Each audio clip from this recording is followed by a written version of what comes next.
Hello everyone, आप सभी का एक बार फिर से रुद्रा नर्सिंग एक्सप्रेस में हार्दिक स्वागत है। आज का हमारा इंपॉर्टेंट टॉपिक ओबीजी के अंतर्गत आज हम लोग मल्टीपल प्रेगनेंसी के मैनेजमेंट के बारे में चर्चा करेंगे विद डायग्राम। जिन व्यूअर्स ने मल्टीपल प्रेगनेंसी का वीडियो नहीं देखा है, एक बार वो वीडियो ज़रूर देख लें। इससे आपको मैनेजमेंट समझने में बहुत आसानी रहेगी। उसका लिंक मैंने डिस्क्रिप्शन बॉक्स में दे दिया है। और जो भी व्यूअर्स इस चैनल पर पहली बार विजिट किए, चैनल को एक बार एनालाइज जरूर करें, मेरी लैंग्वेज को एनालाइज करें। यदि आपके लिए वीडियो हेल्पफुल रहता है तो प्लीज़ चैनल को सब्सक्राइब जरूर कर लें, साथ में नोटिफिकेशन बेल को दबा के ऑल पे क्लिक कर लें, ताकि आप सभी को हमारे नर्सिंग से रिलेटेड वीडियो का नोटिफिकेशन सबसे पहले मिल सके। इस वीडियो को आप पीडीएफ डाउनलोड करना चाहते हैं तो आप हमें टेलीग्राम पर फॉलो कर लें, उसका लिंक मैंने डिस्क्रिप्शन बॉक्स में दे दिया है। तो चलिए टॉपिक को स्टार्ट करते हैं। तो सबसे पहले बात करेंगे एंटीनेटल मैनेजमेंट। एंटीनेटल का मतलब क्या होता है? During pregnancy. ठीक है, तो ड्यूरिंग प्रेगनेंसी के समय हम क्या क्या प्रबंधन कर सकते हैं, एक नर्स क्या क्या प्रबंधन कर सकती है, तो चलिए देखते हैं।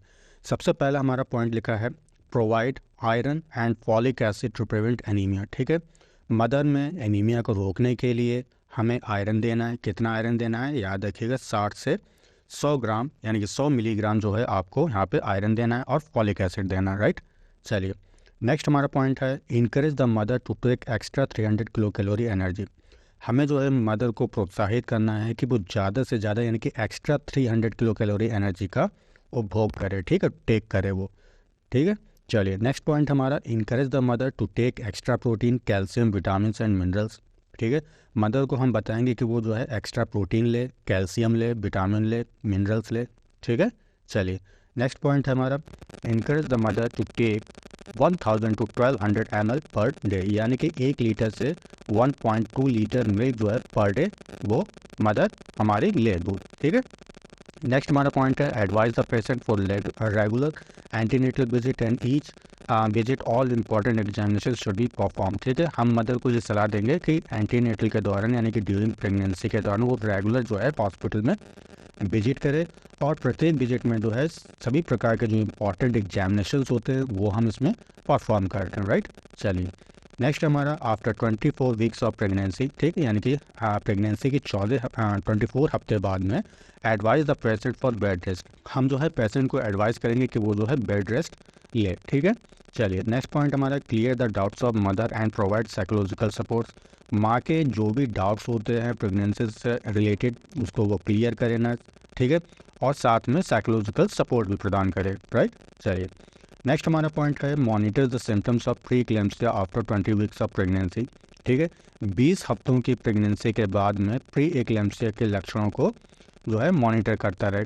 ठीक, क्योंकि यहाँ पे क्या होता है कि नॉर्मली अगर हम प्रेगनेंसी की बात करते हैं, ठीक है, तो ये प्री एक्लेम्पसिया कंडीशन या सिम्टम्स हो सकते हैं मदर को। राइट, चलिए नेक्स्ट हमारा पॉइंट है encourage the mother to take balance diet. ठीक है, अकॉर्डिंग टू प्रेगनेंसी, यानी कि प्रेगनेंसी के अकॉर्डिंग जो है हम लोग बैलेंस डाइट माता को जो है या मदर को हम इसको इनकरेज करेंगे कि वो बैलेंस डाइट लेती रहे। ठीक है, नेक्स्ट हमारा पॉइंट है encourage the patient for maintain hygiene. ठीक है, पेशेंट को हम इनकरेज करेंगे कि वो अपनी हाइजीन यानी कि अपनी साफ सफाई जो है मेंटेन करके रखे। राइट, चलिए नेक्स्ट हमारा पॉइंट है vaccination against hepatitis, rubella and tetanus.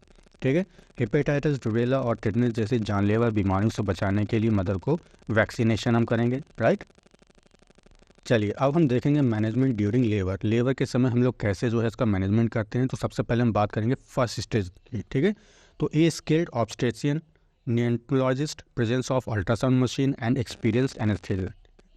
क्या कहना चाहता है? फर्स्ट स्टेज यानी कि ड्यूरिंग लेबर के समय हम क्या होना चाहिए, एक स्किल्ड जो है ऑब्स्टेट्रिशियन होना चाहिए।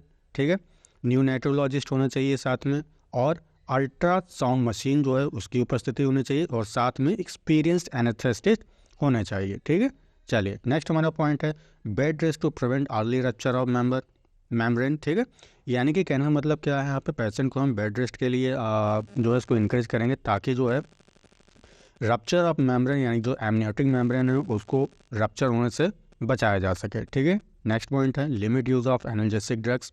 यहाँ पे जो है एनाल्जेसिक ड्रग्स यानी कि जो दर्द निवारक दवाएं हैं उनका कम से कम हम उपयोग करने के लिए कहेंगे। ठीक है, केयरफुल मॉनिटरिंग करता रहना यहाँ पे रेगुलर। ठीक है, नेक्स्ट पॉइंट है internal examination soon after the rupture of membranes. ठीक है, यानी कि एमनेटिक अगर मेम्ब्रेन फट जाती है तो उसके तुरंत बाद जो है इंटरनल एग्जामिनेशन परफॉर्म करते हैं। राइट, चलिए नेक्स्ट हमारा पॉइंट है an IV line with RL dextrose solution. ठीक है। मदर को जो हम लोग IV लाइन के थ्रू RL या डेक्स्ट्रो सॉल्यूशन देते हैं, ठीक है। क्रॉस मैच ब्लड की व्यवस्था करके रखेंगे। क्लियर है? चलिए बात कर लेते हैं हम लोग सेकंड स्टेज की, ठीक है। तो delivery of the first baby. अब यहाँ पे क्योंकि ट्विंस की हम बात कर रहे हैं, तो यहाँ पे फर्स्ट जो बेबी है उसकी डिलीवरी कैसे करते हैं, उसका कैसे प्रबंधन करते हैं। तो सबसे पहला हमारा पॉइंट है, it first twin is vertex. याद रखिएगा, बहुत इंपॉर्टेंट पॉइंट है, if first twin is vertex. यदि हमारा पहला जो ट्विन है वो वर्टेक्स उसकी प्रेजेंटेशन है, ठीक है, then delivery should be conducted in the same guidelines as mention in normal labour, ठीक है, यानी कि वेजाइनल डिलीवरी। तो जैसे कि हम नॉर्मल लेबर में जो भी एक्टिविटीज़ परफॉर्म करते हैं, तो वैसे ही जो है फर्स्ट ट्विन अगर वर्टेक्स है तो वही सारी गाइडलाइंस हमें फॉलो करना पड़ता है जैसे कि हम नॉर्मल लेबर में करते हैं। क्लियर है? चलिए, वर्टेक्स पोजीशन का मतलब क्या है? जब बेबी का हेड सर्विक्स में पहले प्रवेश करे तो उस कंडीशन को हम क्या कहते हैं? वर्टेक्स प्रेजेंटेशन कहते हैं, राइट। चलिए नेक्स्ट हमारा इन वेजाइनल डिलीवरी, ठीक है। वेजाइनल डिलीवरी में if needed episiotomy perform to prevent the damage of perineum, ठीक है। अगर आवश्यक है वेजाइनल डिलीवरी में तो एपिसोटोमी करते हैं, ठीक है। पेरिनियम में जो फटने का डर है वो कम से कम हो सके, राइट। चलिए नेक्स्ट हमारा पॉइंट है, if first twin is breech और transfer then caesarean section perform. बहुत ही इंपॉर्टेंट पॉइंट है। यदि पहला जो ट्विन है हमारा वो ब्रीच कंडीशन में है, यानी कि बेबी का हेड पहले ना होकर और पहला पैर आ रहा है, ठीक है। ये ट्रांसवर्स कंडीशन में, ट्रांसवर्स से मतलब क्या है? मान लीजिए ये आपका मदर का यूट्रस है, ठीक है। बेबी की जो कंडीशन है वो कैसे? हॉरिजॉन्टल है, इस तरह बेबी जो है लेटा हुआ है, ठीक है। ये हमारा क्या है यहाँ पे? ये उसकी सर्विक्स हो गई, ठीक है। अगर सर्विक्स के बिल्कुल परपेंडिकुलर स्थिति में बेबी है, ठीक है, यानी कि ट्रांसवर्स कंडीशन में है, तो उस समय हम जो है सिजेरियन सेक्शन परफॉर्म करेंगे, राइट। चलिए नेक्स्ट पॉइंट हमारा, नॉट टू गिव IV एर्गोमेट्रिन, ठीक है।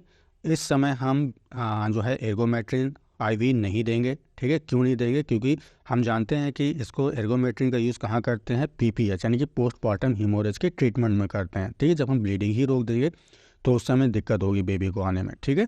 चलिए नेक्स्ट हमारा पॉइंट है, clamp the cord at 2 places and cut in between. अब हमें क्या करना है कि कॉर्ड को जो है 2 जगह पे क्लैम कर देंगे और ठीक उसको बीचों बीच जो है उसको कट मार देते हैं, राइट। चलिए नेक्स्ट पॉइंट है, at least 8 to 10 centimetre of cord is left behind of administration of any drug, ठीक है, और ट्रांसफ्यूजन इफ नीडेड, ठीक है। क्या कहना चाहता है? जब हम कट लगाते हैं तो 8 से 10 सेंटीमीटर जो है कॉर्ड छोड़ देते हैं। क्यों छोड़ देते हैं? जिससे कि हम किसी भी प्रकार के जो ड्रग्स है उसको एडमिनिस्ट्रेशन करना हो या ट्रांसफ्यूज़न करना हो, ठीक है, तो वो जो है कॉर्ड के द्वारा कर देते हैं, ठीक है। तो इसलिए हमें 8 से 10 सेंटीमीटर कॉर्ड को छोड़ना पड़ता है, राइट। चलिए नेक्स्ट हमारा है डिलीवरी ऑफ सेकंड बेबी। अब हमारा यहाँ पे फर्स्ट बेबी की डिलीवरी हो गई है, अब हम सेकंड बेबी का डिलीवरी करना है, ठीक है। तो कैसे करेंगे? सबसे पहला हमारा पॉइंट है, abdominal examination perform to find out lie, presentation and size of the second baby, ठीक है। फर्स्ट बेबी हो गया है, इसके बाद हम क्या करते हैं? एब्डोमिनल एग्जामिनेशन परफॉर्म करते हैं। क्यों करते हैं? इससे हमें बेबी की पोजीशन, ठीक है, लाई, प्रेजेंटेशन, उसका क्या साइज है, ये हमें पता चल जाता है, ठीक है। लाई से मतलब क्या है? बेबी जो है लॉन्गिट्यूडनल है, यानी कि बेबी की जो पोजीशन है वो लंबवत है, जैसे कि आप ये फिगर में देख रहे हैं, ये क्या है? लॉन्गिट्यूडनल लाई है, ठीक है। ट्रांसवर्स का मतलब क्या होता है? जैसे कि मैंने अभी आपको बताया था, जब बेबी की कंडीशन कैसी हो? हॉरिजॉन्टल हो, ठीक है, जैसे यहाँ पे ऐसा, ठीक है, तो ये ट्रांसवर्स पोजीशन हो जाता है। ऑब्लिक का मतलब क्या होता है? जैसे कि ऑब्लिक का मतलब है ये कंडीशन, ठीक है, तिरछा, तो उसको हम ऑब्लिक पोजीशन कहते हैं, ठीक है। नेक्स्ट क्या है? FSH of the second baby. जो सेकंड बेबी है उसका फीटल हार्ट साउंड हमें मॉनिटर करना है, ठीक है, मेजर करना है। नेक्स्ट पॉइंट हमारे क्या है? Vaginal examination perform to find out the cord prolapse, ठीक है।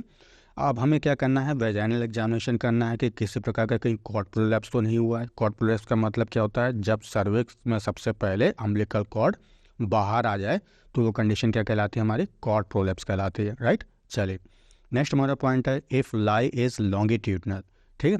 याद रखिएगा, अगर हमारे बेबी की जो पोजीशन है, ठीक है, कैसी हो? लॉन्गिट्यूडनल हो, यानी कि लंबवत हो, जैसे कि आप ये देख रहे हैं, ठीक है, लॉन्गिट्यूडनल हो, ठीक है। ये भी देखिए क्या है? ये लॉन्गिट्यूडनल है, ठीक है, ये क्या है? लॉन्गिट्यूडनल है। इसको आप ऑब्लिक नहीं कह सकते हैं क्योंकि आप देख रहे हैं सर्विक्स। याद रखिए, बेबी का हेड अगर सर्विक्स से टच कर रहा है, ठीक है, तो याद रखिएगा ये पोजीशन हमेशा लॉन्गिट्यूडनल होगी, देख, ठीक है। जैसे कि आप ये फिगर में देख रहे हैं, देखिए यहाँ पे जो बेबी का हेड है वो सर्विक्स से को टच कर रहा है, तो इसलिए ये भी लॉन्गिट्यूडनल पोजीशन है, ठीक है। इसको हम ऑब्लिक नहीं कहेंगे, राइट। चलिए, इफ़ लाई इज़ लॉन्गिट्यूडनल, अगर बेबी लॉन्गिट्यूडनल लाई कर रहा है, देन एमिनियोटोमी, हम क्या करेंगे, एमनियोटॉमी करते हैं। एमनियोटॉमी क्या है, आर्टिफिशियल रप्चर ऑफ मेम्ब्रेन, ठीक है। आर्टिफिशियल यानी कि आर्टिफिशियली जो है मेम्ब्रेन का रप्चर किया जाता है। क्यों किया जाता है, टू स्पीड ऑफ लेबर, यानी कि लेबर की जो स्पीड है उसको बढ़ाने के लिए, ठीक। और increase the dilation of service, service का डायलेशन करने के लिए हम लोग क्या करते हैं, एमनियोटॉमी परफॉर्म करते हैं, राइट। चलिए, एंड ऑक्सीटोसिन ड्रिप, ठीक है। और क्या दिया जाता है, ऑक्सीटोसिन ड्रिप जो है परफॉर्म किया जाता है इफ़ नीडेड, अगर ज़रूरत हो तो, ठीक है। एंड दस डिलीवर द सेकेंड बेबी, और इस प्रकार जो है हम लोग सेकेंड बेबी का डिलीवर कर लेते हैं, राइट। चलिए, नेक्स्ट पॉइंट है, इफ़ डिलीवर टाइमिंग और लेबर टाइमिंग इज़ डिले, ठीक है। यानी कि कहने का मतलब क्या है कि लेबर जो है उसकी टाइमिंग जो है वो डिले हो रही है, लेट हो रही है, तो उस कंडीशन में आप क्या करेंगे, फॉरसेप्स डिलीवरी परफॉर्म करेंगे, जैसे कि आप ये फिगर में भी समझ सकते हैं, ठीक है। फॉरसेप्स से क्या है, हम फॉरसेप की सहायता से बेबी के हेड को बाहर निकालने की कोशिश करेंगे, ठीक है। दूसरा क्या होता है, वैक्यूम एक्सट्रैक्शन या वेंटोज, ठीक है। यहाँ पे वैक्यूम मशीन के द्वारा जो है बेबी के हेड को बाहर निकालने की कोशिश की जाती है, ठीक।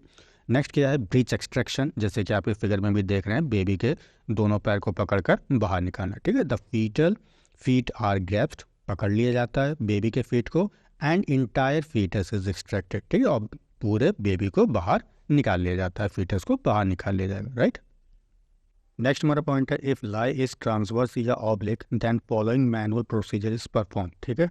क्या कहना चाहता है, यदि पोजीशन हमारी या जो लाई है वो कैसा है, ट्रांसवर्स है या ऑब्लिक है, तो हम जो है निम्नलिखित मैनुअल प्रोसीजर करते हैं, ठीक है। सबसे पहला क्या हमारा, एक्सटर्नल सेफेलिक वर्जन या एक्सटर्नल पॉडलिक वर्जन, ठीक है। देखिए इसमें क्या होता है, एक्सटर्नल सेफेलिक, एक्सटर्नल का मतलब क्या है, बाहरी तरफ से, ठीक है, यानी कि बाहर से। हम इसमें कोई भी जो हमारे हैंड है हम यूट्रस में इंसर्ट नहीं कराएंगे, केवल हम बाहर करते हैं, ठीक है। जैसे कि आप फिगर से भी समझ सकते हैं, एक्सटर्नल सेफेलिक वर्जन, ठीक है। यहाँ पे क्या होता है, एक तरफ हम बेबी के हेड को सपोर्ट करेंगे, दूसरी तरफ उसके बटक को, ठीक है। फिर उसको इस तरह मूवमेंट कराते हैं। अगर कब करवाएंगे, याद रखिए, अगर हमारे बेबी की पोजीशन जो है कैसी है, ट्रांसवर्स है या ऑब्लिक है, ठीक है। जैसे कि आप फिगर में भी समझ सकते हैं, ये क्या हमारी पोजीशन है, ये हमारी जो पोजीशन है ऑब्लिक पोजीशन है, ठीक है। कैसी है, ऑब्लिक है। और यहाँ पे कैसी है, ये ट्रांसवर्स, यानी कि बिल्कुल एकदम हॉरिजॉन्टल पोजीशन में लेटा हुआ बेबी है, ठीक है। तो ये हमारी ट्रांसफर पोजीशन हो गई। अब एक्सटर्नल सेफेलिक वर्जन में भी लोग क्या करते हैं, बेबी के हेड को एक तरफ हाथ से सपोर्ट करते हैं, केवल ऊपर से ही करना है, ठीक है, बाहर से ही। और एक तरफ हाथ उसका हम बटक को सपोर्ट देंगे, ठीक है। तो अब क्या है, दोनों हैंड को हम इस तरह रोटेट करते हैं, इस तरह करते रहेंगे रोटेट, जब तक कि बेबी का हेड जो है नीचे की ओर ना आ जाए, ठीक है। जैसे कि आप फिगर में भी समझ सकते हैं, ये क्या है, हमारा एक्सटर्नल सेफेलिक वर्जन है, राइट। चलिए, नेक्स्ट हमारा इंटरनल वर्जन या इंटरनल पॉडलिक वर्जन, ठीक है। याद रखिएगा, ये हम कब करेंगे, जब हमारा एक्सटर्नल सेफेलिक वर्जन या एक्सटर्नल पॉडलिक वर्जन फेल हो जाए, हम नहीं कर पा रहे हैं, तो उस कंडीशन में जो हम लोग इंटरनल वर्जन या इंटरनल पॉडलिक वर्जन करेंगे, ठीक है। कैसे किया जाता है, देखिए यहाँ पे, manoeuvre to deliver the foetus by inserting the head into the uterine cavity. एक हाथ जो है हम लोग अंदर, यानी कि यूट्रस, जो यूट्रिन की कैविटी है, यूट्रस की जो कैविटी है उसके अंदर हम लोग हाथ इंसर्ट कराते हैं, और ग्रास्पिंग बोथ फीट, अब क्या है, बेबी के दोनों फीट को पकड़ लेते हैं, ठीक है। And drawing them through the cervix, और क्या है, सर्विक्स की सहायता से बेबी को बाहर की ओर जो है खींच लिया जाता है या निकाल लिया जाता है, राइट। चलिए, after delivery of second twin, अब क्या हमारे सेकेंड ट्विन की डिलीवरी हो गई है, तब क्या करेंगे, हम 0.2 मिलीग्राम जो है मिथार्डिन देंगे। क्यों देते हैं, क्योंकि जो कॉन्ट्रैक्शन होते हैं वो ज़्यादा से ज़्यादा हों, स्पीड उनकी जो क्वांटिटी है वो ज़्यादा से ज़्यादा हो, ठीक है। जब आपके कॉन्ट्रैक्शन ज़्यादा होंगे तो क्या होगा, ब्लड वेसल जो है कॉन्स्ट्रिक्ट होंगे। ब्लड वेसल जब कॉन्स्ट्रिक्ट होंगे तो क्या होगा, हमारे जो ब्लीडिंग जो हो रही होती है मदर को, यानी कि पीपीएच जो हो रहा होता है वो स्टॉप हो जाएगा, राइट। चलिए बात कर लेते हैं हम लोग थर्ड स्टेज में, ठीक है। यानी कि अब यहाँ पे देखिए, दोनों बेबी तो हमारे बाहर निकल गए, अब थर्ड स्टेज में लोग क्या करेंगे, प्लासेंटा को बाहर निकालेंगे, ठीक है। तो delivery of placenta should be done by control contraction, ठीक है, to reduce the PPH. PPH को रोकने के लिए हम क्या करेंगे, प्लासेंटा को बाहर निकालेंगे।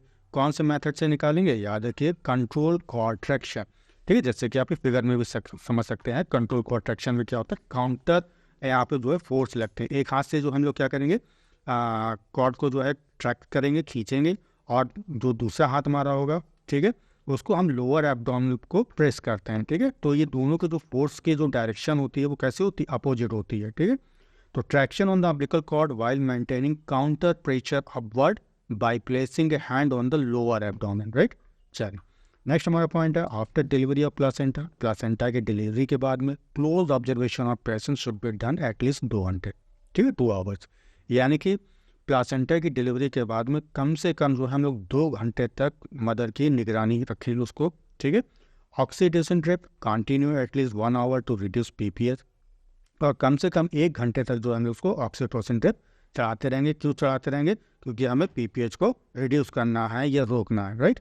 चलिए नेक्स्ट हमारा पॉइंट है blood transfusion should be done if blood loss more. यदि बहुत ज़्यादा ब्लड लॉस हो गया हो तो उस कंडीशन में हम ब्लड ट्रांसफ्यूजन भी कर सकते हैं, राइट।